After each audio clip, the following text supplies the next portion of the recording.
So the last principle is, does the management of the company have the willingness and ability to manage that business effectively? There's a lot of management that talk big game, but the results aren't there. So how do you make that distinction as someone from the, like, do you follow press releases? Do you watch their video, look in their eyes, see if they're a liar or not? Like, how does a person...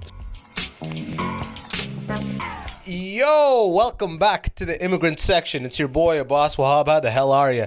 If it's your first time here, wherever you're watching, please smash that subscribe button so you could join the section. Wherever you're listening, same thing, hit that follow so you can be part of this whole thing. And enough of that. I change it up every time. Yo, in the studio today is my good boy, Tay Moore. What the fuck is going on, brother? How's it going? Not too bad, man. Yeah, I'm excited. I just wanted to give you a huge congratulations on passing 1,000 subscribers. Oh, fuck. Thanks, dude. Appreciate that, man. Has YouTube given you that email yet? Yeah, they did. Yeah. They're like, make sure to promote it on Instagram and everything else. It's like, come on, YouTube. Yeah, you know what? On my channel, most of my views are still external. I'm not getting... not necessarily getting a push from the algorithm yet, but it's so new that the algorithm just doesn't know who my audience is yet, right? So it takes time. Your audience is anybody trying to get rich, bro. Yo, follow this man's channel. The reason Tay Moore's on the podcast today is he's going to tell us all how to get rich. Yo, this is standard question I ask everybody at the beginning of the podcast. Okay, go for it. How much money do you have? I'm just kidding. You're just going to answer. Yo, how much money do you have in your pocket right now? Yeah, that's so funny. My eyes went to the back of my head. I'm like, were you thinking bank, pocket? What were you thinking? You were thinking like total, right? Total. I was thinking total equity. Oh, shit. Okay, so Tay Moore, comedian in the game. He had an open mic in the West End of Toronto at the Old Sod. And dude, you've been an investor for what, like decades, right? 20 years. I started, you know what? Saying 20 years is... I'm just going to throw this on just because I'm like... Yeah, saying 20 years is a bit facetious, I think, because for a lot of the beginning, maybe like the first 5 years, I was really just studying and reading and watching the news and that kind of stuff. I really didn't start deploying capital until a little bit after, but you know, you learn a lot even when you're not investing, and so. What do you think about all the investment simulators? So I don't really spend a lot of time looking at them, but over the years, I've seen so many examples of things that come on and then they come off. At the end of the day, the principles of investing are the same. But you know what I've noticed though? I'll say this though, as someone who has been on the simulators, and as someone who has seen people be like, yo, I'm gonna go into the market, but I'm gonna do all the simulation stuff. Oh, the backwards testing. Yeah. I'm like, until you have real money in it, you don't know how you're going to act because you're holding on a buy or a sell in this fake simulated environment, and you think this is how you're going to act when you have real money. It's not. No. It's going to totally change when real money is at stake. Yeah, exactly. Sorry, I thought when you said simulator, you're talking about something like the Zacks investment ranking. No. You know, like Investopedia has like that type of deal, like your fake stock portfolio. Exactly. I'm like, dude, it's totally... I was like killing it. My buddy's like, yeah, I'm up 100,000 on mine because I started with like 200,000 fake money or whatever, right? Yeah. I'm like, it's not going to work like that when you have your money in there. The problem is it's emotions, and it's something like, I would say around 90% of investors have the intellectual capability of making sound and really good investments. Where you run into problems is the emotional ability to invest, you know, like staying long when when it's dropping. Yeah, when your investments are crashing, just staying long, you know, and buying when we're in a market like we were in March. You know, I was maxing everything I had just to get into the market in March, to the point where I had to skip groceries for a couple of weeks. Actually, just because you thought this was the time to go in. I actually thought it was going to drop another 50%, to be honest, like when it dropped in March. But I was just like, you know, these opportunities are so good right now that even if it drops another 50%, I'm still working, so I'll just deploy every paycheck as it comes in. And I would assume that markets take some time to come back up, so I'll continue to buy as it's going down. On its way down to like kind of like do the leveling averaging effect. Yeah, dollar cost averaging almost. Yeah. Well, I guess dollar cost averaging includes the top as well, but yeah, exactly, like averaging down.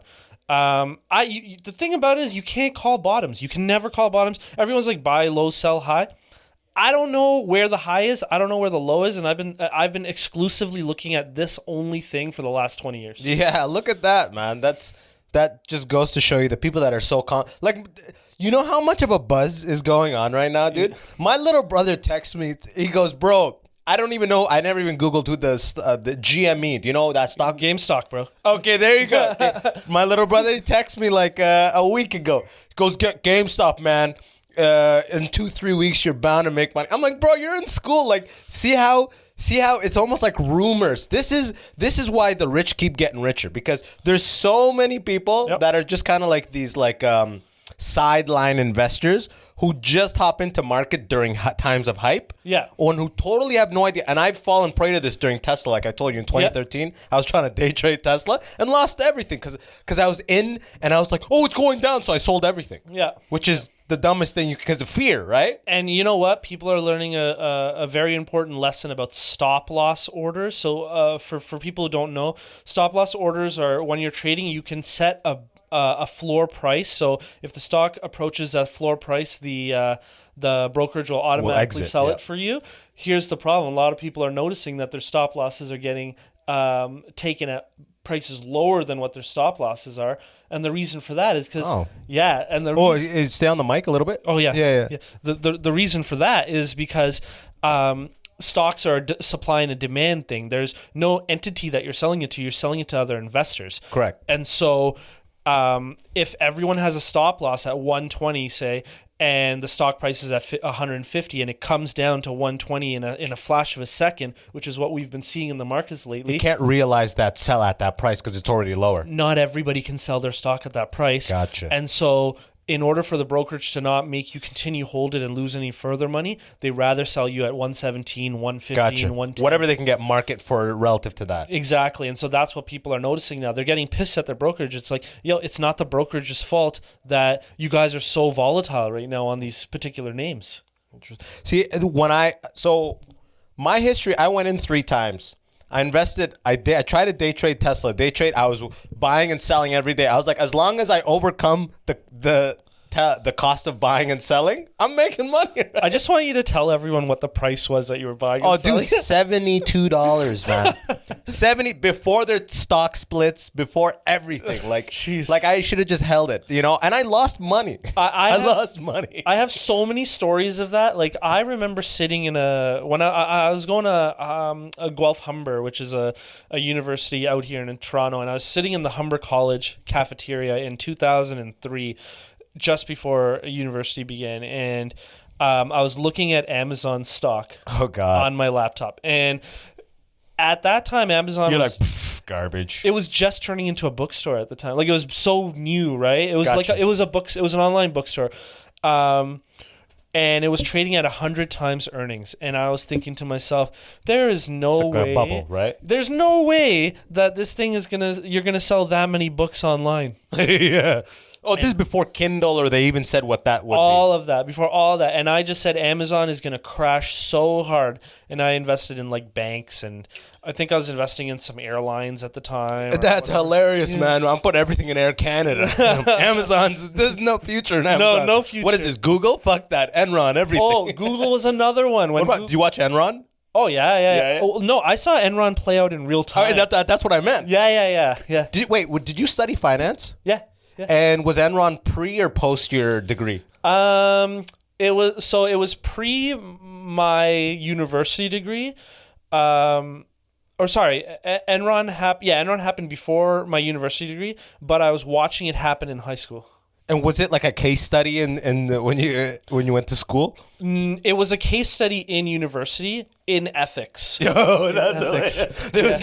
Had nothing to do with finance. Yeah, like that's funny as fuck. I today am still impacted by what happened with Enron just because of Sarbanes-Oxley rules, which are now anybody who who works in finance. Yeah, so basically like.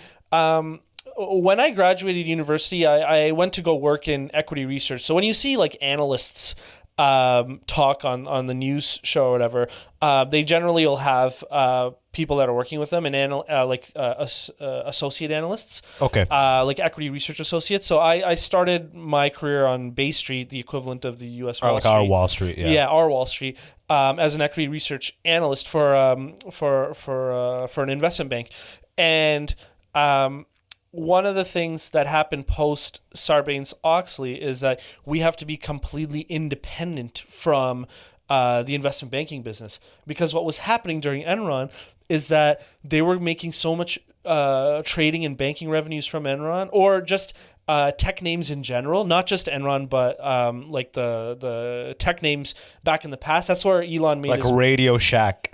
Like, what were some of the big ones? There was like WorldCom. There was obviously Amazon. Oh, was a big IBM. one. Yeah, like all those tech names back in the past. Nortel is another one.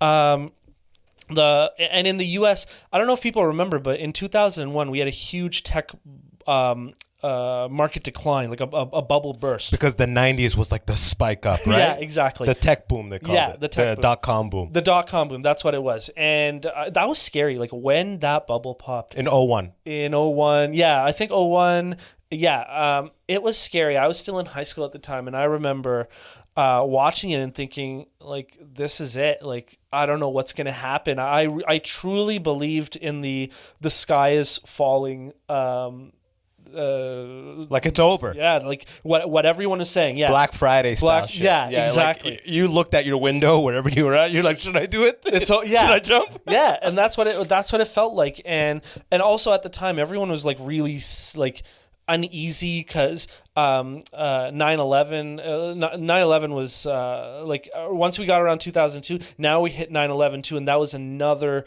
nail in the coffin because the markets declined. Also, the markets were already declining hard pre 9/11. Correct. And then now it's just like a... Yeah, I believe, I might be wrong, don't fact check me here, but I'm pretty sure that the dot-com bubble happened first and then 9/11 happened after. God damn.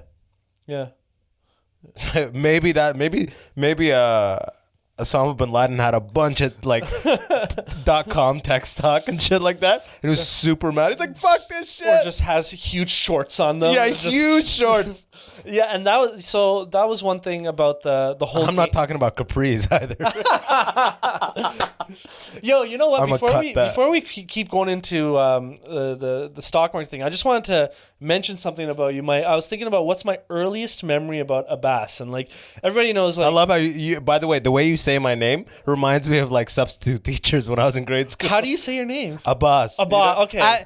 That it would be every day because I'm the top of the attendance. It'd be like, how do you? Is it Abbas? Is it Abbas? I'd be like, whatever you want. Abbas, but you tell me, please. You tell me what you want. You know what the funniest part about that is? I grew up like in a Muslim community, like with Muslim. You're like, I actually have a brother named Abbas. You know, like I should know how to say the name properly. No, but that's the name properly is Abbas. That's what it is. In English, I guess, yeah. In English, it's kind of like, they're like, is it Abbas, Abbas, or Abbas? It's like, let's go with that last one, right? I am Abbas. Beep, beep. Yeah, exactly. Whoa, so what's the memory? Oh, so my earliest memory was we were at a stand-up competition, and I think you were still living. Now, was I still living in London? You were living far west, so I guess it was London. I didn't know if it was London or Windsor, but so. Yeah, you went up and you did your thing and you did really well, and I think you might have placed that day. It was like a competition at the Hamilton Yuck Yucks, and I drove up there and I drove the two of the winners that night and the headliner that night, and so when I lost. Who were they? Do you remember? Yeah, Jacob Balshin. Who else? Angela. I can't pronounce her last name. Skanura. Yeah. Angelica Skanuru. And Olivia. Okay. Yeah. All three, like, some of my favorite people in the comedy game. Like, they're super nice. Yeah. Jacob's a sweetheart, man. Like, Jacob's a killer too. You know, yeah, he's a killer. Like, yeah. And I actually had to blast him out. He made a joke that was so great that I had to blast him out on my Facebook. Like, it was that good recently. Oh, I hope I make a joke that good one day.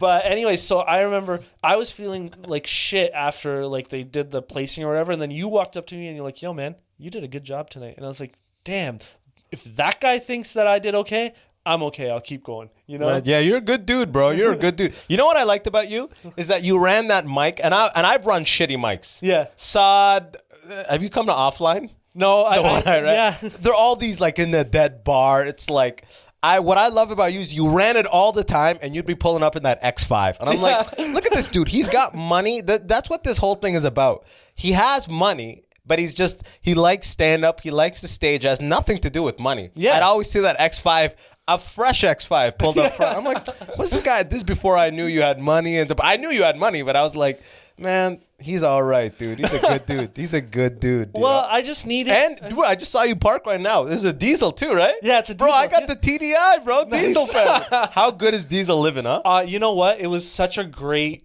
car.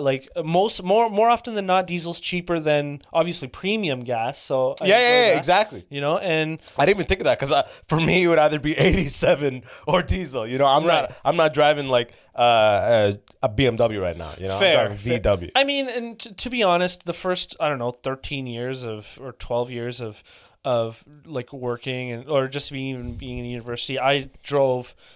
At first, I drove the PT Cruiser, which is the public transportation, not the actual PT Cruiser, public transportation cruiser. Oh, that's hilarious. That's better. That's better. That's probably better than at least PT. People weren't calling you gay every day. Yeah. You know, gay. And then after I drove a 1992 Honda Accord EX. Damn, that's right out of the immigrant playbook. You know? Yeah, straight up, that was an immigrant car. And I had to hold up the back bumper with a shoelace. Oh, bro. Man, when people have money, they love doing stories like this. That's dude, that's such a story of like, bro, my bumper is currently held up by a shoelace. Okay? Man, I used to have to walk uphill both ways, but then, nothing comes easy like all that shit. Man, shit, you're killing me, bro. But, okay, back to it. I don't even remember. We were just talking about the markets in general. Oh, yeah. So you wanted to know about what the hell is going on with this whole GameStop thing. Yeah. Okay. So GameStop happened. Crazy.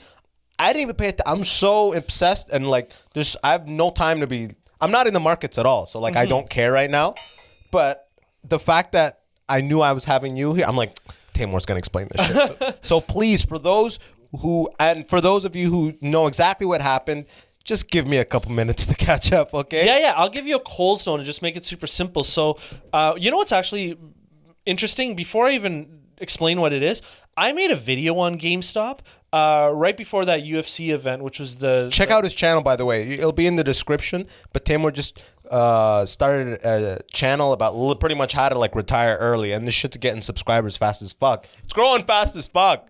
I just said, I'll start the channel once I hit my retirement goal. And so the minute I hit my retirement goal, I bought the computer to start rendering videos, and then I started buying shit to do YouTube. So you are like financially, you're set to retire. Yeah. You are. But you're still working that job just because. I love my job. Okay, and what is it? I work in financial planning and analysis. So I know it's a little complicated, but basically I do forward-looking finance. So I help the CFO. Do you trade futures? I love saying that. So not for the company that I work for, but personally though. Yeah. Hell yeah.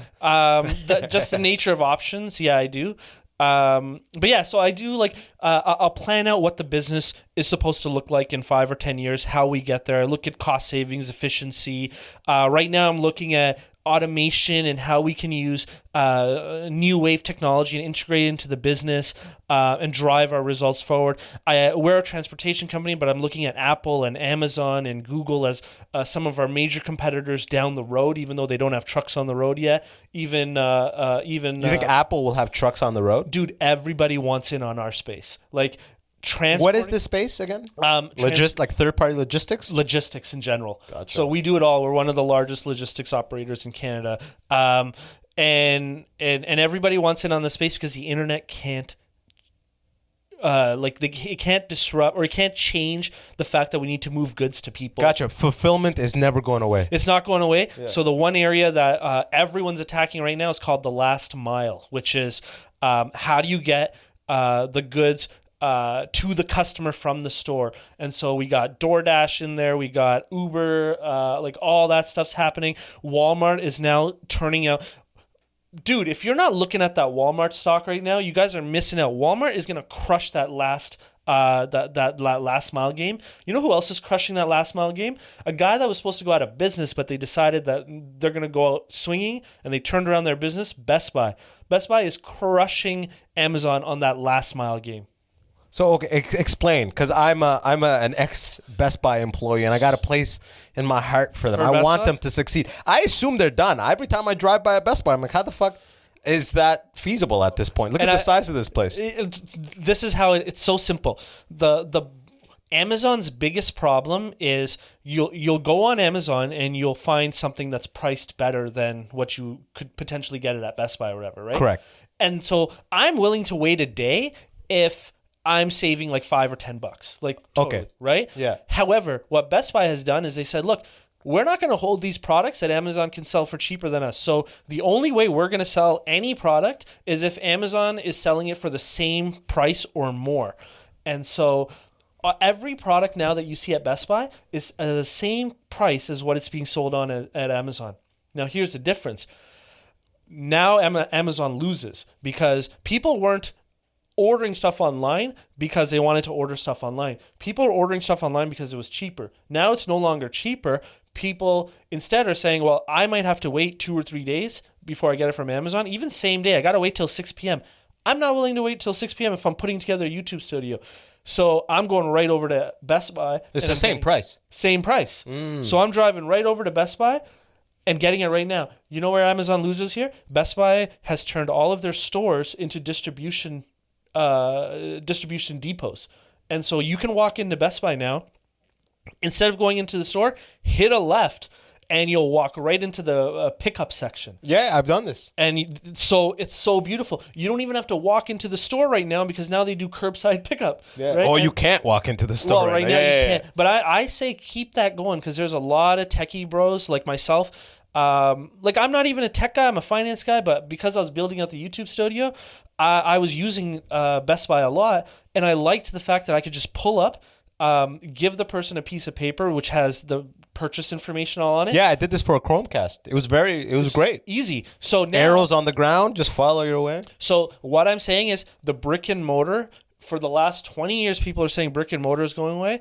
The problem is, man, the minute you think that the game is going one way in business, everyone changes the rules, and so now they realize, oh, wait a minute, we have what Amazon wants, fulfillment Immediate centers. fulfillment. Exactly. Yeah. And that's what the consumer wants. Gotcha. We want it now. So you're saying post-COVID, Best Buy is going to have a pickup section, like for sure they're going to hold on to a pickup section, Yep. and customers will be able to just walk around and browse. Yep. But they are not going to get rid of that section that's like, just get it online and just walk in. No, and that browse. was already there before. Was that already there? Yeah. Oh, shit. Yeah. All COVID did was show people exactly what the value of Amazon, what the value of Best Buy is. What about Future Shop? Are they done?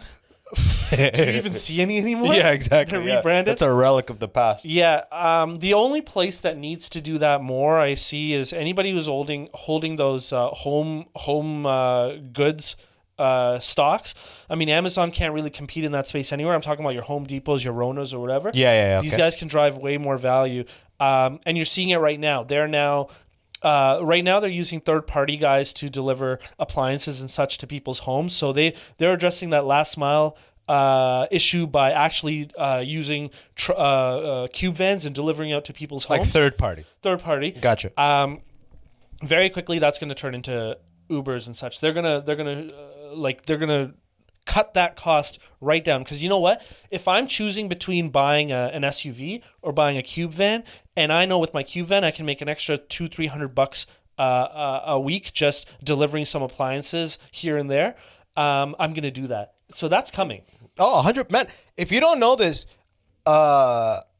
Amazon requires so much fulfillment that there's so many third-party guys that Yep. every morning, every Home Depot, Lowe's, Walmart, all these places have cube vans. Yep. 2 or 3 that do hour rentals. Every morning, brown dudes run there, dude, and they fucking rent them all. Right. And they go to the distribution center and they fill them up, dude. Shout out to all my out-of-work cab drivers who've now started delivering shit and still making bank. You guys are the shit. This is a way more of a hustle game. Yeah, because this is 100%. like there is no cash portion to it. Yeah. It is all metrics. Yep. Nothing is uncalculated. Like, it's like you have to pick up 40 things that need to go to 40 distinct places. Correct. Yeah. You know? Yeah. So it's not like back in the day with the cab. It's not like, oh, hey, you know, just wait out here for me. Here's an extra $20 for me, for you, and take me back. There's none of that. Yeah. And the best part about it is that these guys are not being beholden to the guys who own the medallions for the cabs. Like, you really can punch your own ticket, you know. And truthfully, if you have the money and you put it down on a van, now you can be an independent contractor to so many different places. Yeah, you know, and like you're saying, it could be Amazon third-party people, that like a few third-party logistics people, Home Depot. I'm talking all retailers have some sort of shipping requirements. Like, I'm talking Bed Bath & Beyond will need to ship forks from their Burlington location, which is way west in Toronto, to their Markham location, which is north. Gotcha. Right? So even intra-business, not Correct. just Because consumer. they're all now being distribution centers.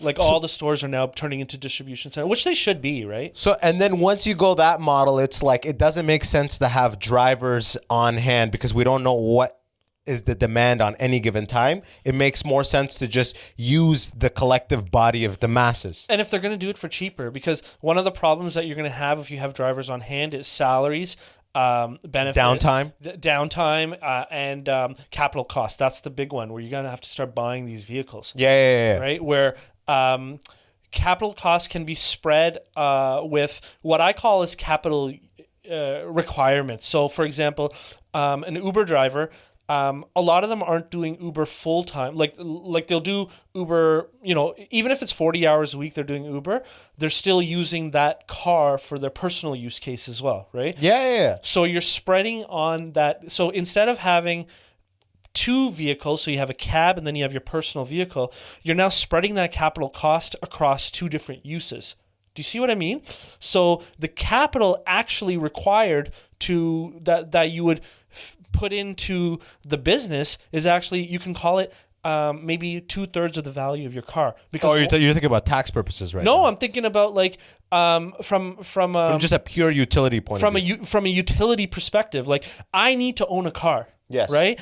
But if I'm going to be an Uber driver, let me acknowledge the fact that maybe 70% of the use of my vehicle is going to go to Uber. So if my car cost, call it $10,000, only $7,000 went to Uber. The other $3,000 went to my personal use. So I shouldn't really say I invested $10,000 into my business. I invested $7,000. Gotcha. Right? And the reason why, I know this is a little complicated. No, go for it. I mean, it's standard so far. But yeah, keep going. The reason why I'm bringing this up is because no business can compete with this. Yeah, because they don't have any upfront costs themselves. Right? All the nodes of the network, which are the people, they assume all those capital costs in little bits. Right. And then the other thing about it is one of the problems you have with business, especially in the logistics game, is maintenance. Right? So if a business is going to fix something, they're going to fix it right up to the highest level. If you're a delivery operator that's third party, you might actually have a connection with a mechanic. You might actually forego fixing certain things. You might be okay with the engine light being on for a while, right? So you can delay maintenance as well. So now not only are you saving on the disbursements of capital costs, you're also saving on maintenance. And then there's one more element, and that is people who drive their cars longer than businesses are willing to hold on to their drivers that are on an hourly rate. No, the vehicles themselves. Oh, gotcha. Because they look at, like, you got to look for a business. You got to look at the depreciation cost. Correct. Everything has to be built into tax. Correct. Whereas all that is assumed with the drivers. So you're saying all this is going Uber style inevitably, regardless. It's going to happen. That is the world that we're seeing. And I know some people don't like it because it turns into a gig economy. I get that. But what it's also doing is the requirement for the back end for all of this is absolutely nuts. Like, you guys, everyone knows about, it was something like, correct me if I'm wrong, but it was something like 5,000 jobs they were going to open up in New York, Amazon, and it was all just like software engineers and stuff to work on the Amazon platform. They never ended up doing it because there was some political pushback, but they wanted to employ and hire 5,000 at one point. Yeah. To take their platform to the next. I didn't even know about this. Yeah, and it got some pushback in New York because they're handing out some future tax credits. And so, like, yeah, whatever. And so Amazon pulled out. But, like, just the amount of knowledge and talent that it takes to run these businesses, like Elon Musk or Bezos, they're not sitting in a basement computing all day. They're hiring nerds like us, you know, like, and they're paying well, you know, like you. Yeah, don't you don't have to extend it all over it, bro. No, I wouldn't. Honestly, I like to describe myself as the dumbest, the smartest dumb guy that I've ever met in my life. Like, when you're a smart dumb dude, bro. That's why you're here. You fit right in next to the Dragon Ball Z poster. I love this. Talking about utility, talking about vehicle utility. Only 2/3 is actually being I know consumed by the business. 1/3 is yours. I know. Don't get me started on this. And you know what's funny? Like, people who meet me on the comedy. Hey, wait. You said, I know it's becoming a gig economy, which people don't want. Yeah. That's what people do want. People want the gig economy is inevitable. Yeah, talk to the people who are part of unions. They're not happy. Yeah, of course. Okay, but let's look at how many jobs are unionized now versus 30 years ago. Yeah. I bet you there was more 30 years ago than now. Oh yeah, the union's dying. Yeah. The union, like, if you've ever worked with a union, that is not the way to meet productivity. No. That is not the way to push for like innovation at all. No. Unions murder innovation. Well, I think one of the biggest problems with it is that, you know, they've been so successful that they've sort of hindered themselves a little bit. And what I mean by that is what are the main reasons why unions came up? It was to increase wages and decrease the ability. Kind of give worker a voice, power, and have like a protection thing in place. And just not let them get fired like that, you know? Yeah. And so add benefits, et cetera. Yeah. And you know what? There's not a single person who can argue that the unions weren't successful there. Right? Oh no, 100%. But I'm saying, I'm looking at the other end of the. It's becoming. If you've ever worked with union, like a union plant, or like in a place that has union people, it's a totally different vibe. Yep. It is working with union workers is like working with people who have diplomatic immunity. Correct. And that is not necessarily a good thing. That wasn't the original reason that unions got created, but now it's definitely like an effect. Yeah, and one of the things that Obama would always talk about, and I loved how he articulated himself here, is that he always talked about whenever you pursue a course of action, you also have to consider the unintended consequences of that action. And one of the unintended consequences of unionized environments is you create that diplomatic immunity type environment. You will actively discourage innovation if it means less employment for your union. You know, in a union, like my buddy was telling me, like, let's say your job is, one of your responsibilities is to lift those boxes from that stack to that stack. And I come grab that box and help you. You can get written up for taking that person's work. Jeez. You can get written up for doing, no, that's not your job. This is my job. Because by you doing my job, you're making me less, you're threatening my utility. And the union protects me to make sure that my utility is not threatened. Like, so the union becomes this coddling of babies for like, and pre-unions, workers were dying. They didn't have, like, it was the worst. Yeah. So the need for a union came. But I'm so, like, the need for unions probably came 100 years before my birth, right? Yeah. Where unions are now, where I've seen them, like, just like working in like manufacturing plants and shit, it's shocking, bro. Yeah. It's shocking. No one is going to go out of their way to do something when they know, first of all, they could get in trouble for the very act of a potential, like, trying to innovate or go out think out of the box is not at all something that they tell you to do. In fact, it'll hurt you. Exactly. It'll hurt you. Now, I've never been in a union. I've always been private industry. But like, I'm in a union right now, bro. I'm in the Actors Union of okay. Which is like straight up, they push you into it like a mafia. I have never in mafia tactics, bro. Yeah. Mafia tactics. I remember seeing you on TV one day. I was eating wings at a restaurant. I see a boss on a Ford commercial. Oh, that came out? Yeah, that's out. I saw it a lot years ago. Oh, okay. No, I just did a Ford commercial. I didn't know it was out. There was something where it was like no. That was a Nissan. Oh, Nissan. Sorry, yeah, it was like a Nissan. bowling alley. Yeah, or Nissan. something? Yeah. But dude, like, listen to I'm part of the Actors Union. Yeah. Now that I'm part of the I cannot take part in any non-union production. So they're like, you better not be creating anything that's not union. And how do you make it union? The union needs to get a cut. Oh, jeez. The union needs to get a cut. So it's like, you do not do any art outside of us. So what happens when your podcast gets monetized?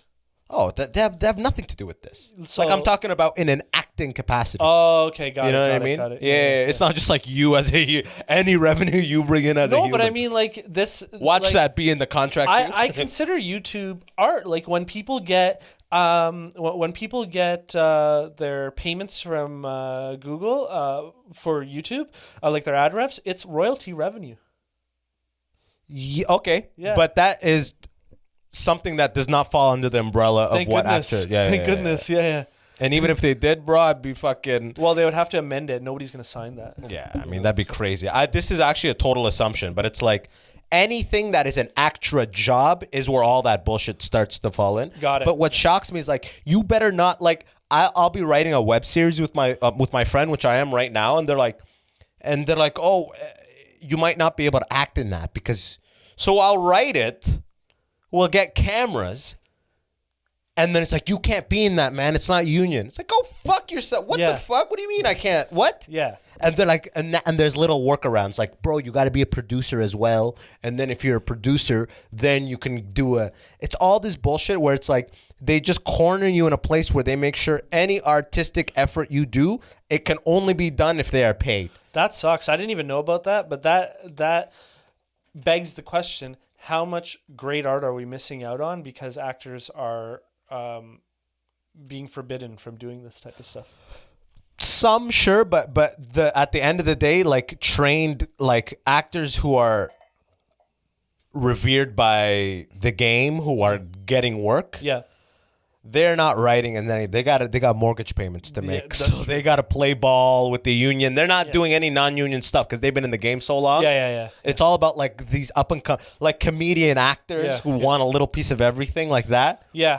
For it's us, so it kinda funny. sucks Like a little people bit. will message me and be like, "Yeah, there's a part for a minority thing here or there or whatever," and it's like I'm not in this to make money doing comedy. I'm not like looking to be on TV or anything like that. Like if I don't like it, I'm not doing it.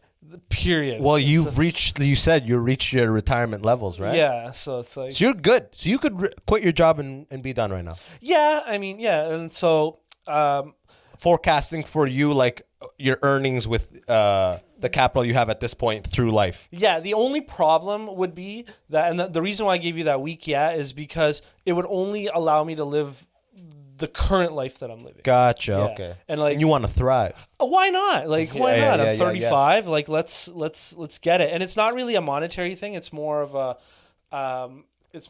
let's see what I can do, because I would have to stop investing and just put everything in like a dividend portfolio or something Low like risk. that.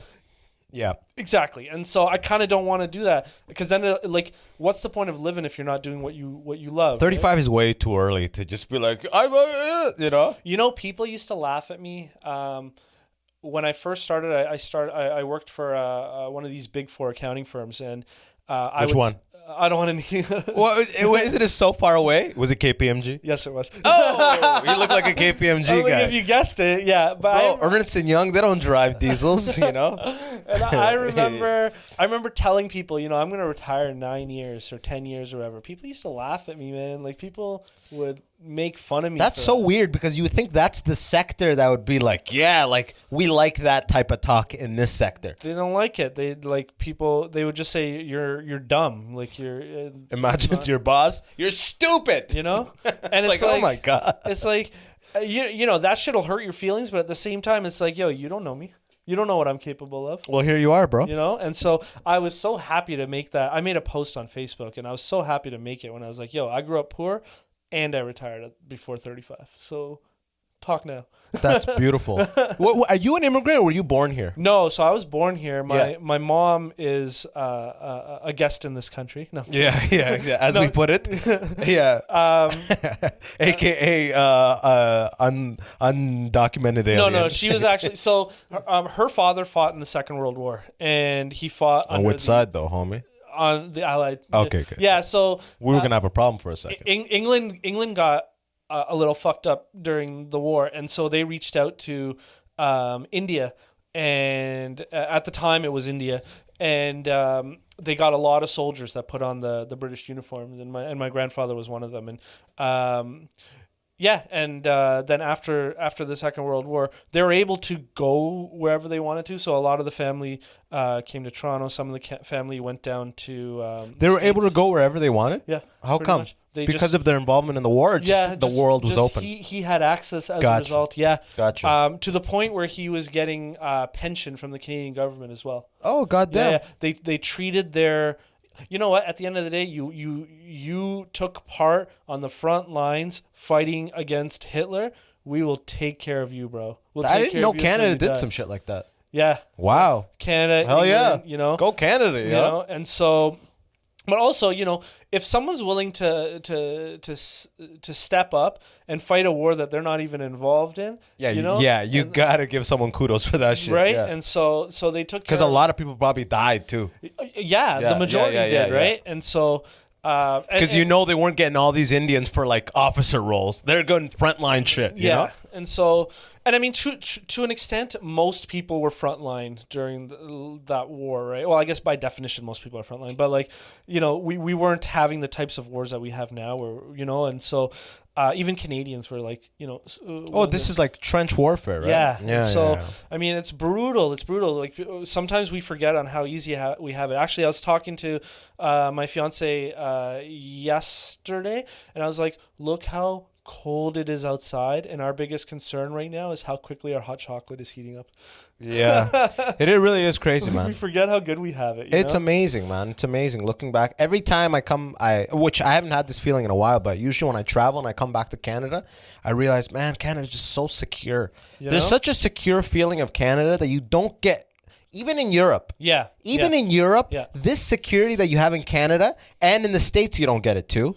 The States and Canada are almost the same. But the fact that, you know, everybody could have a gun or might have a gun, that feeling is like, okay, I don't know. Are they like, you know what I mean? Yeah. That brings in a lot of uncertainty, which we don't have here in Canada. Yeah, you know what? Yeah, that's a good point you bring up. Like, as much as I understand both sides of the argument on that gun debate, like I understand why you should have a gun and why you shouldn't have a gun.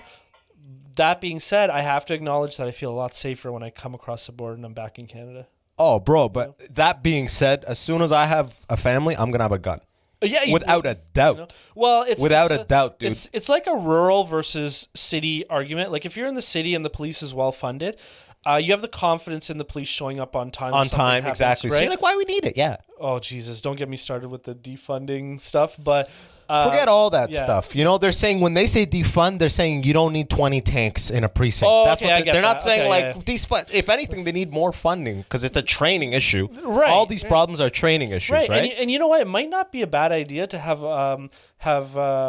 people on staff who are like mental health nurses as well, who go along on calls where you're not where they're sure unarmed. Yeah.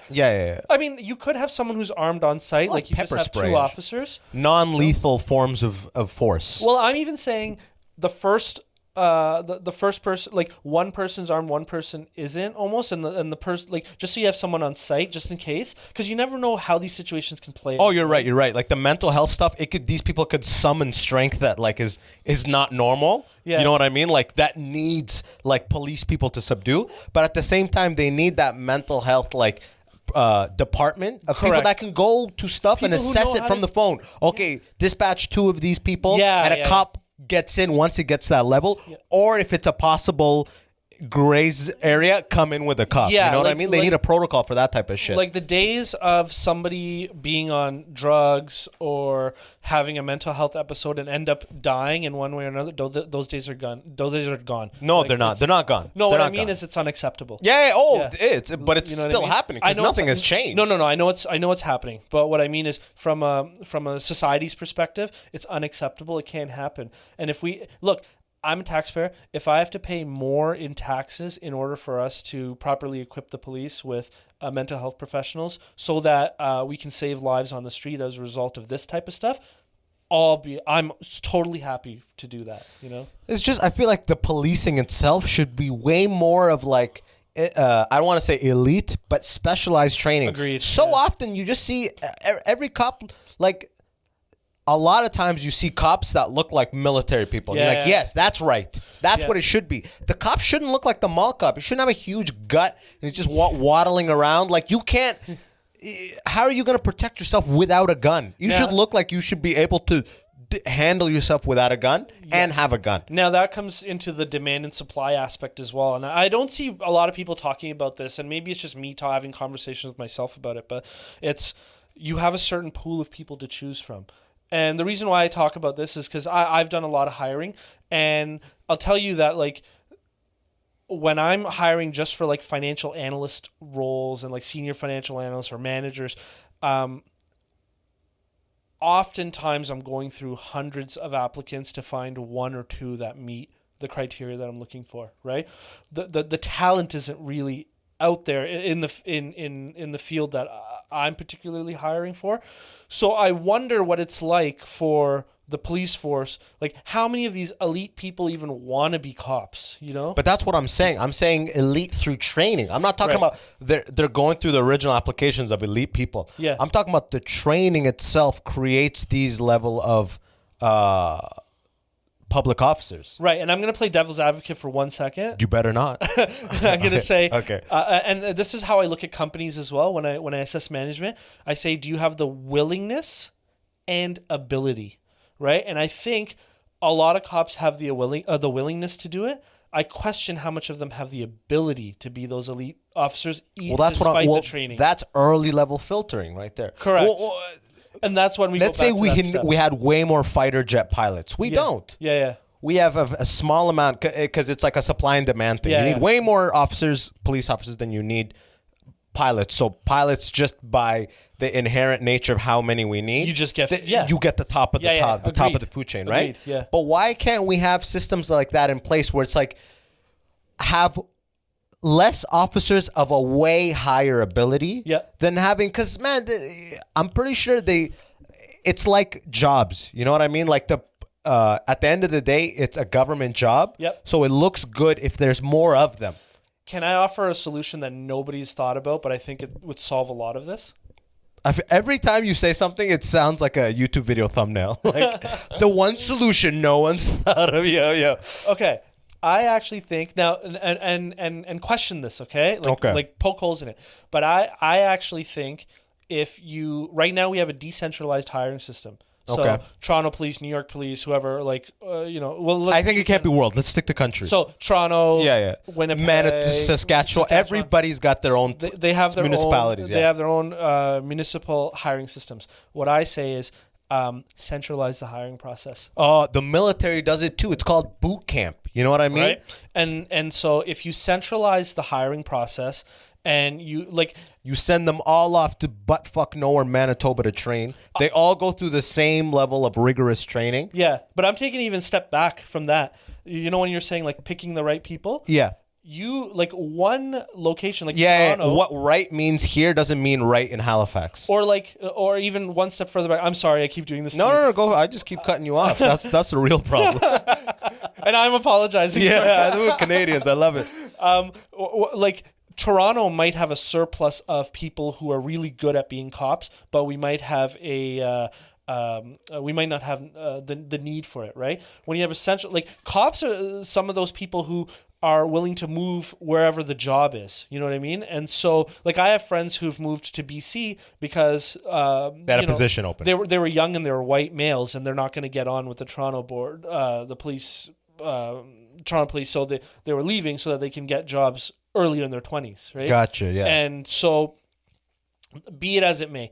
But if you have a centralized hiring system and everybody sort of goes through the system, I know it's expensive and whatever. I get that. That's a problem with it. But if you have a centralized hiring system, you get all this top talent feeding up, and then you can start saying, okay, well, these are the best people. These are their characteristics, and these are the locations that could benefit with them. So you're only grabbing the cream of the crop. Then after that, shove them into those the training or whatever training is necessary for it, like that next step that you were discussing. But before that, get the ones who have the ability. You already know they have the willingness because they're applying.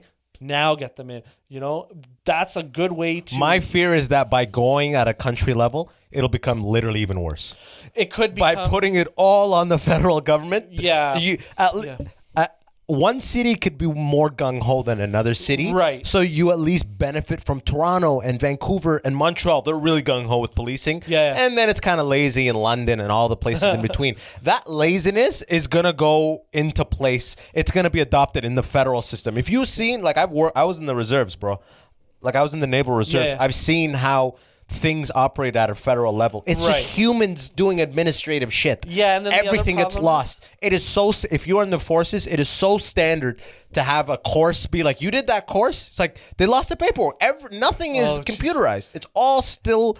You know what I'm saying? So my fear is if we go to a federal level, it's even going to be worse. And the other problem is, what's the difference between that and the military? Bro, I mean, I was in the military. Here's the beautiful thing about the military. The jobs, there are specialized. It's like SWAT. Yeah. When there is fucking 9/11 terrorist shit, they're not sending cops. No. They're sending cops to just be there. But who is going to handle the shit is the specialized units. Yeah, That's the same with the military. We have the JTF2 for Canada, Joint Task Force 2. Yeah. That's like our SEALs. They're the boys who go in and murder people, like, and come back in the middle of the night, helicopters. Like JTF2, when you go in, you got to sign like 5 years. Like you may not speak to your family. You may not. They set you up in a way so if you get caught and tortured, you're not in a position to like give everything up. Right. They set you up so you could be picked off. Like you're high level. You may be disposable. Like you are at the forefront of like. Yeah. Highly forceful like engagements that we do in like an international level. So crazy. But like the regular people in the force, bro, it's just like cops, man. Yeah. You don't like me. I'm with the people that are around me. Like the reason they joined the forces, a lot of people that were with me in boot camp is it's so secure. You're going to get paid for boot camp and then you're going to go on a course and then you're going to sign up for a 2-year contract, which you know you're going to get paid bi-weekly. You know you're going to have dentist, you know you're gonna have medical benefits. It's just security. That's why people do it. Yeah, that makes sense. And you can't have those type of people that are just doing it for the security. Be the people policing. Yeah. You know. Yeah. So, but I mean, it's easy to say all this shit from a basement. Yeah, you know I mean, like we're armchair quarterbacking, right? Okay, now if we're gonna armchair quarterback, let's armchair quarterback about this GameStop thing. Okay, yeah. We go off on tangents. Yeah. Let's go. So explain GameStop. What happened? So what ended up happening is, you had this guy. His name is Michael Burry. Okay. Now they made a movie about him. It's called The Big Short. Okay, because back in 2008, he actually saw the financial crisis. The financial crisis happening, and he took on a big short for it, and so that's why they made that. We saw that again with Christian Bale, right? Christian Bale. Shout out to my nigga Christian Bale. And so he came out and said, "Look, this company is over shorted. Like the short interest, meaning the number of so it's shorted by over 200%. Now." Excuse me. The people who don't know what shorting is, high level, it's basically you borrow shares from another investor. You immediately sell them in the market, expecting for the share price to go down. Once the share price goes down, you purchase those shares and you give them back to the investor. You keep the spread. So you borrowed them at $100. They went down to 50. You bought them back at 50. You hand those shares back. You keep the spread. So that's short selling. Okay. So what Michael Burry noticed is that one of the things you got to think about with short selling is one of the main tenets of short selling is that you have to eventually buy the stock back. Okay. Now, if you're making money when the stock is going down, you're also losing money when the stock goes up, right? So if you start losing a lot of money because the stock continues to go up, what ends up happening is all the shorts are now covering their positions by buying back that security at a price higher than what they sold it for, and thus taking a loss. But if they're all buying it at the same time, it's called a short squeeze, demand and supply. There's more demand, shoots up the price. So what Michael Burry said is this company is being shorted so much, and next And gen- Wall Street's for the most part. Wall Street. It was is, the hedge funds? Yeah, certain short selling hedge funds. so corporate America will say call is being like this company's done. and they're not wrong. Like they weren't wrong. That GameStop This is just based on the metrics, right? correct. Like I've gone through the financials of GameStop myself. And I've looked at their financials for years. They're not wrong that GameStop was struggling. Right. What the saving grace for GameStop was that these next gen consoles sold a more expensive version, but sold a version that had disc sales.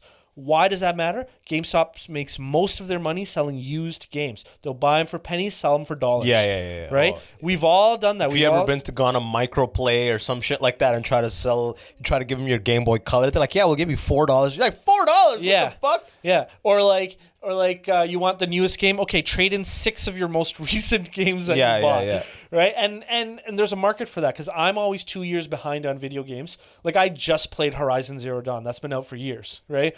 But it's always good because I'm 2 or 3 years behind. I always get these blockbuster games for like $15. Gotcha. Right? So there's a market. I'm the market, right? Gotcha. And so because these new next gen consoles decided to provide a disc option, now GameStop has at least another 10 years. Oh, okay. They've extended their life, so to speak. Right. Now, all these short sellers are betting that they're going to die over the next couple of years. I don't think so. Plus, GameStop came out with this rental program.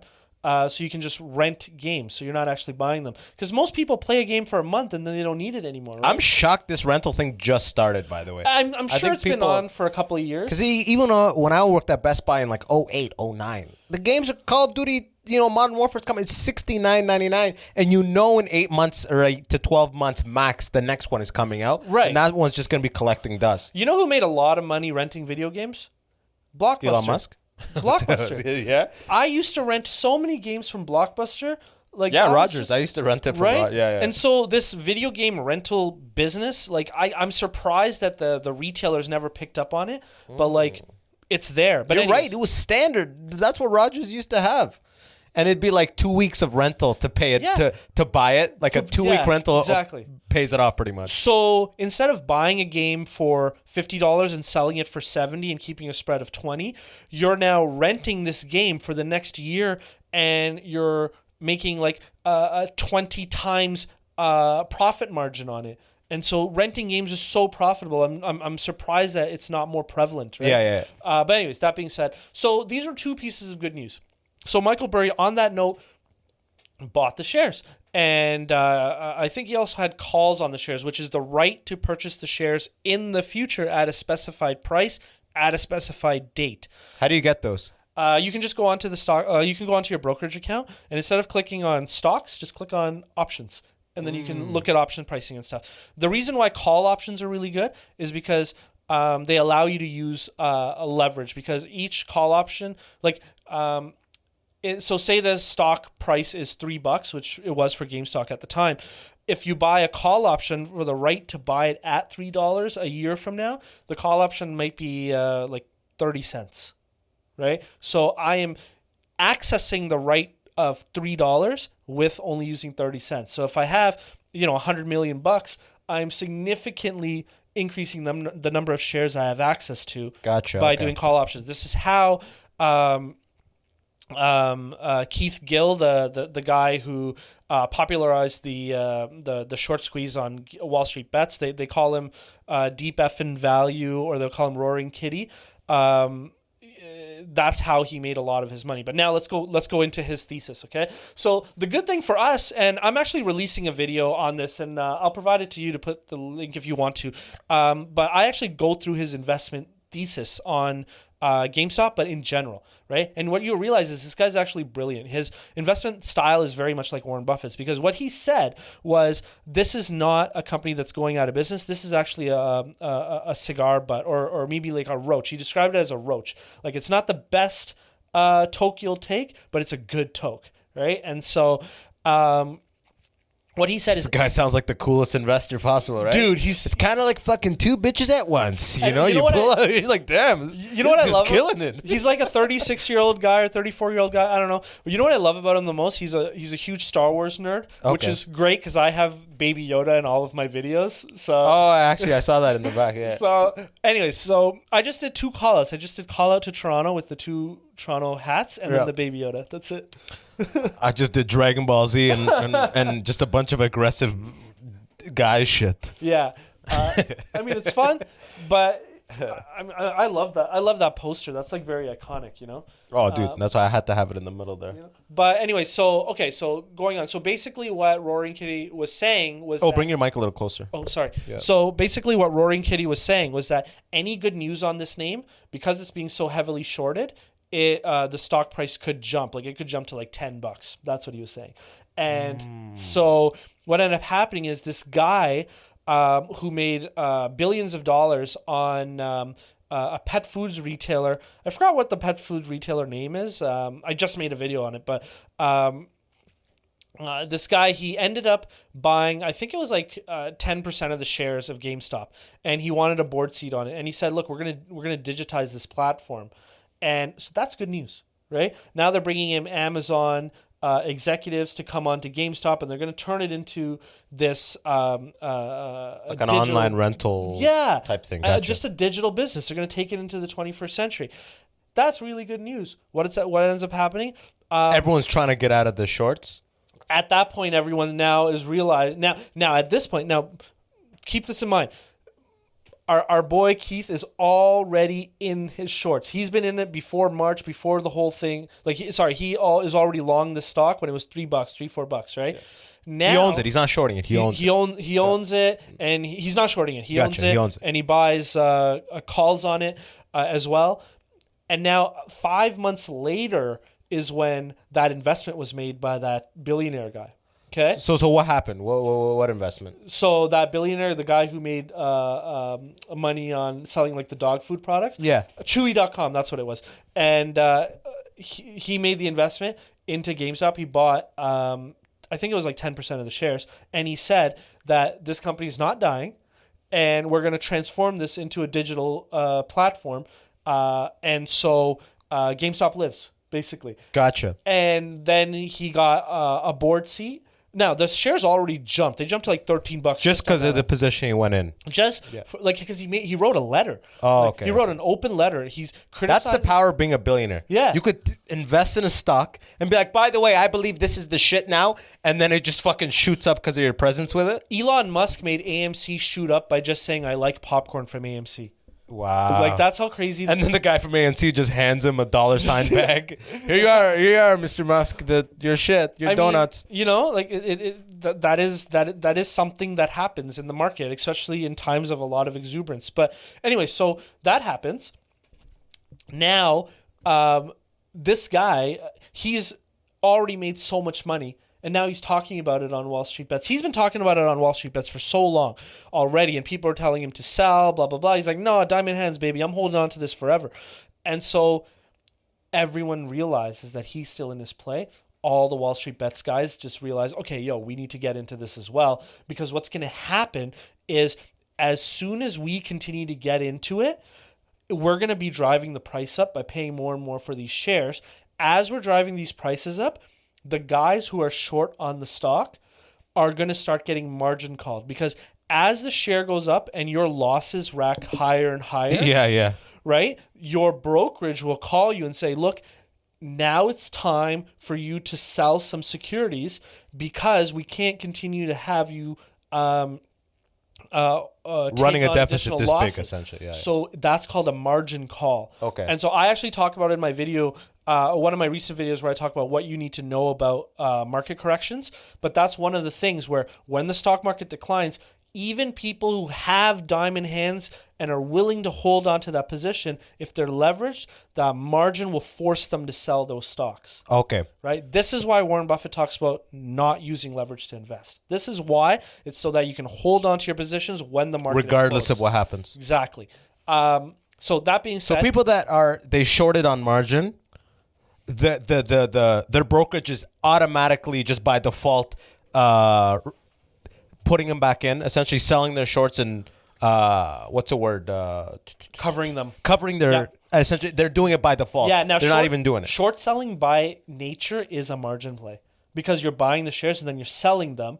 Now you're margin to that price because if it starts increasing, you're just taking huge losses, and you can take infinite losses. Yeah, you. Like the share price. But you can't. You just said it'll automatically sell it. No, what I mean is theoretically. Oh, go gotcha. to infinity, right? Gotcha. Like Yeah, share yeah, prices yeah. can go up forever. You can. When will it usually make the call, the margin call? Is it like 3 times or like? So like 50%, I would say, would be for most people. It'll pull it. Yeah, Gotcha. for most people. So that happened. All of the shorts, all of the things got triggered at the same time, and the short squeeze happened. And it just started happening. Now I thought the short squeeze was over at $50. Yeah. Okay, because on one Friday. This was before the last UFC event happened. This is how funny my day was. I'm like, this is just a typical short squeeze. I want to give it some light because a lot like tomorrow there's shares are gonna tank and nobody's really gonna know about it. But this is interesting and I want people to know about this. So I make this video about the short squeeze. I talk about the GameStop people. I talk about the Chewy.com people. I was even going to talk about Amazon and how they're getting involved. Like some of their executives are moving over. But I just like. And then in the final part of it, I said, "Don't get involved." Don't get involved in this. Where did Reddit come into all this? Because I've heard Reddit. So Wall Street Bets is a page on Reddit. Oh, gotcha. It's a subreddit. And that's where, self-described degenerates talk about gambling as investing, essentially. Gotcha. Right? Okay. Like Reddit has a lot of sound value investing type pages, but then there's one just for your day traders. Like so our red pill is like Wall Street Bets for investing. Yeah, but I wouldn't even call them red pilled. I know people are gonna hate me for this, but like you guys are just degenerate gamblers. Like that's really what it is, and there's nothing wrong with it. I just put my house up for. I just remortgaged my place. I'm gonna go all in on GameStop. Straight up, and you know what? I started following all of these guys after I made that video because I wanted to know how. Like I wanted like I. I don't want to say I called it, but like I specifically did call it in the video where I said this is going to implode and people on both sides are going to lose money, but I'm not going to get into it. But what I wanted to do is I wanted to see how people react on its way up and on its way down.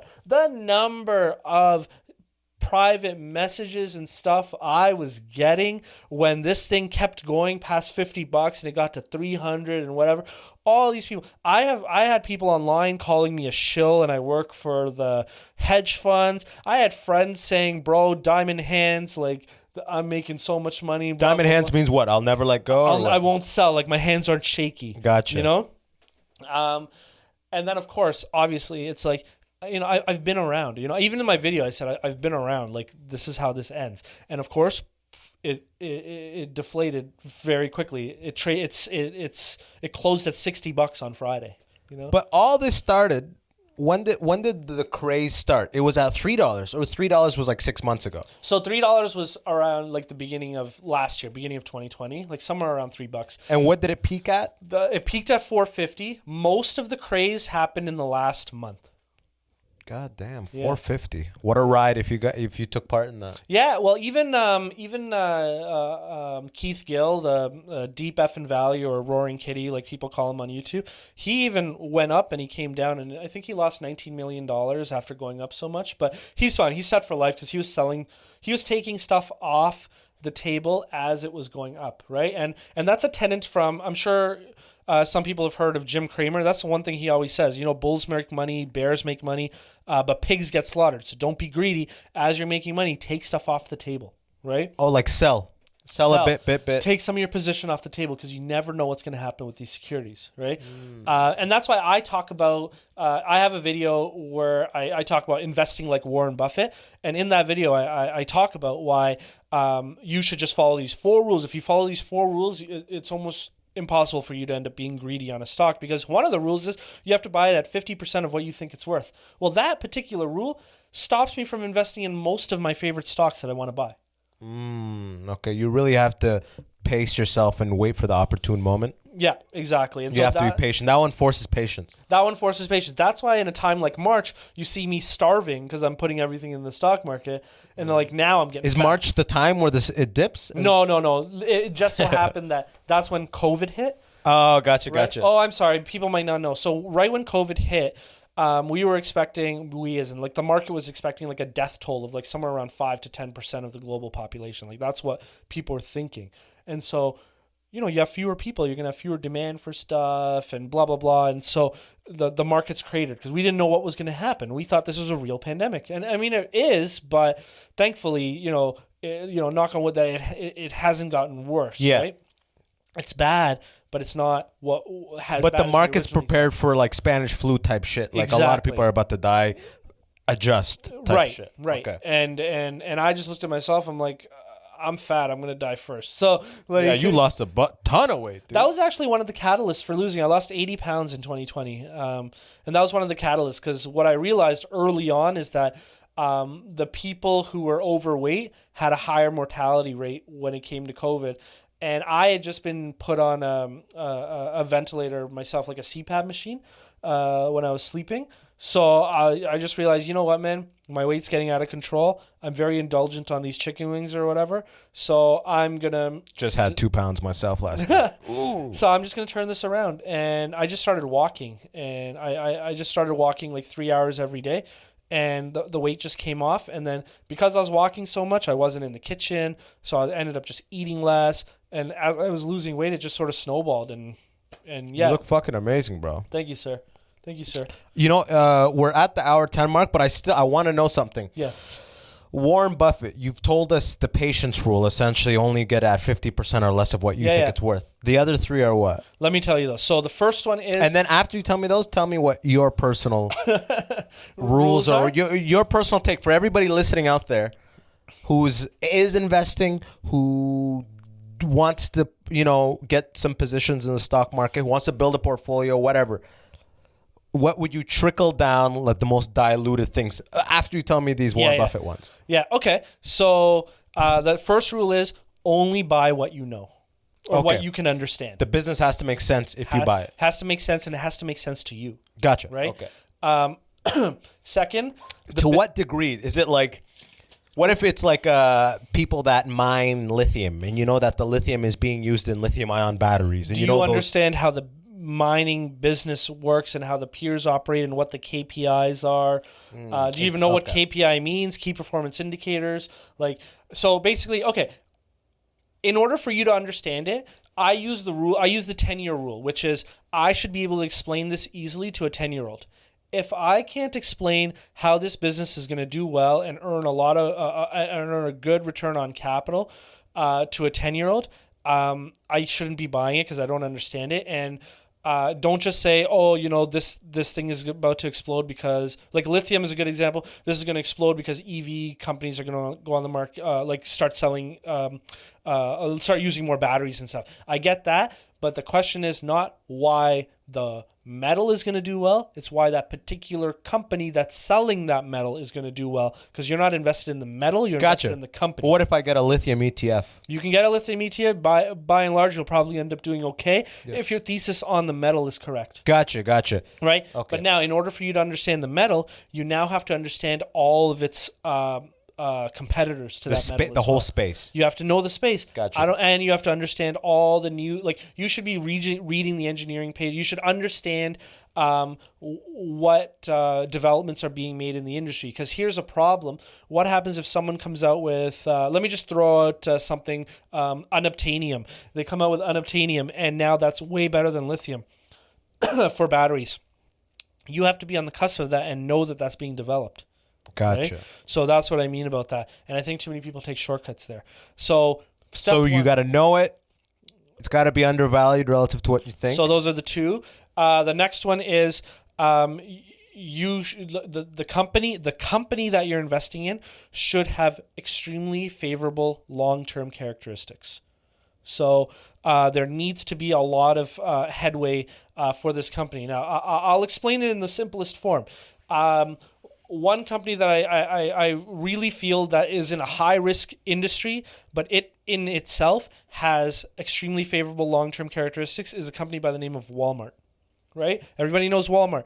Retail is very difficult, but Walmart has managed to put together a very good brand, and they're taking over the world with this retailing brand, right? It doesn't take a lot of brains to fill a space with goods and then sell those goods, right? There's a lot of people who want to be like Walmart. They can't be like Walmart. So that's a company that's got good long-term characteristics because people are always going to buy. They're continuing to expand the business. And they're continuing to innovate. Earlier on this podcast, we talked about how they're going after that last mile. Walmart doesn't have to go after that last mile. They're going to make billions and billions and billions of dollars just selling to people who come into the store, but they're still going after growth, innovation, emerging markets. So they're here to stay. They're here to stay, and they're continuing to innovate. So that's what in your portfolio, Walmart would be, I guess, a safe piece of the pie to have. Right. Now, the reason why Walmart doesn't make it into my portfolio is because the first thing we mentioned, where I wasn't able to buy it at 50% of its value. Gotcha. What do you think it is relative to its valuation, where it sits? So the last time I checked, so the last time I was looking at retailers was in December of 2020. And Walmart, I think at the time, was trading at around 34 to 40 times earnings, same with Costco. So I think it's expensive right now. But I do have some retailers that I think are Your multiplier for what it's trading at, that changes from sector to sector, right? Not or do you keep it? So you're saying like you should be making you should be trading at 20 to 30 times your earnings? Is that fair? It actually varies from company to company, actually. And the reason why is because if a company is focusing on innovation and is continuing to grow the bottom line and those earnings are growing over time, then you're willing to pay more for their next 12 months earnings because you know that in the subsequent years, those earnings are going to be even higher. Gotcha. Right? Okay. I know it's a little bit complicated, and I will make a video on this talking about valuations because it is the most complicated point, but let me put it like this. The easiest way to describe it is if my salary, say my salary is $100,000, right? Or no, sorry. Say this company A makes $100,000. Okay. Now every year, company A is going to double its income. Okay. And now company B makes $100,000. Yes. And every year it's only going to make $100,000. And you have $5 million. Gotcha. Which company are you going to buy and why? A, because you know that they're going to give you a higher cash flow every year, right? Now, there's something called the discount principle. Every year out, that company, where you forecast their earnings, you can actually discount those earnings into today's dollars because tomorrow's dollars are worth less than today's dollars because of inflation. Mm-hmm. So there's actually a formula where it's called the Perpetuity Formula for anyone who's looking into it, where you can actually value the forever earnings of this business at growing at a forever rate today. Okay. So that's what you can use to gauge whether this company is worth investing or not. So that's I took a course in this years ago, and actually MSci 261. I remember the course name and nothing else.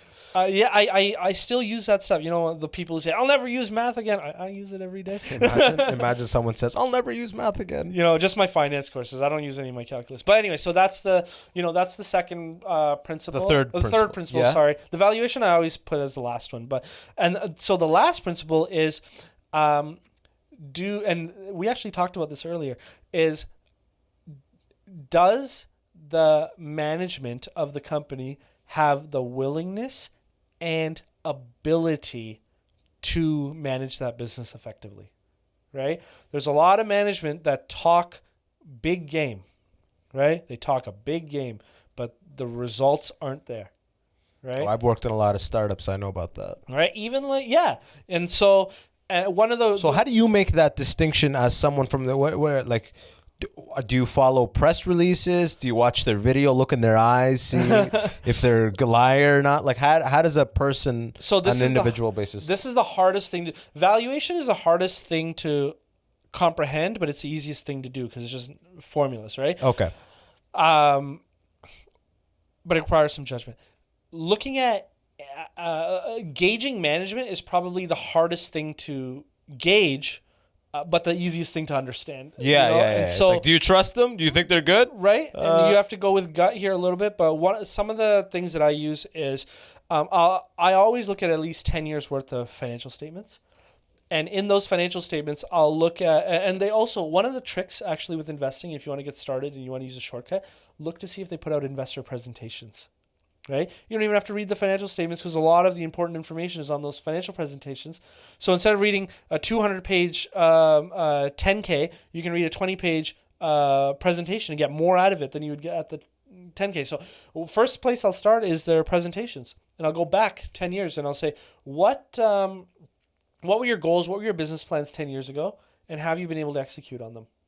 Right? And if they have, you take that as I can trust them. I gotcha. Right? And so then the other thing is, I just look at their track record in general. Look at what their key performance indicators are, not income, but look at like operational effectiveness, right? Like, what are their margins? And this would all be in the presentation. It could be in the presentation. Unless they want to hide it, then you go into the financial statements. If they want to hide it, is that suspicious in itself? No, not like there's a company that has a presentation.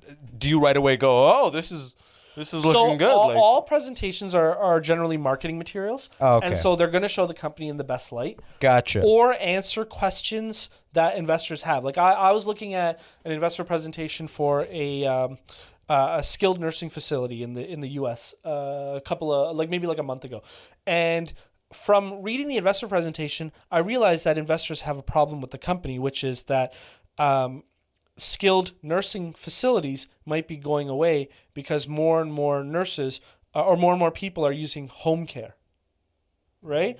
Yeah, while everyone's battling it out on the tech space, I'm trying to figure out the healthcare space, right? But so. Man's trying to retire extra hard. Well, it's like, why go where everyone's fighting and bidding up valuations when I can make 30% a year, playing in the mud, almost like in the trenches with the boring with the boring stuff, right? Yeah. Like nursing care, right? And I found stuff where I was like, oh, I'm gonna make 30 or 40% a year on this. God damn. And so just write it down right here for me, all right? Just write it. And one of the questions was, one of the things on the presentation was, oh, this is why home care is not going to beat us out.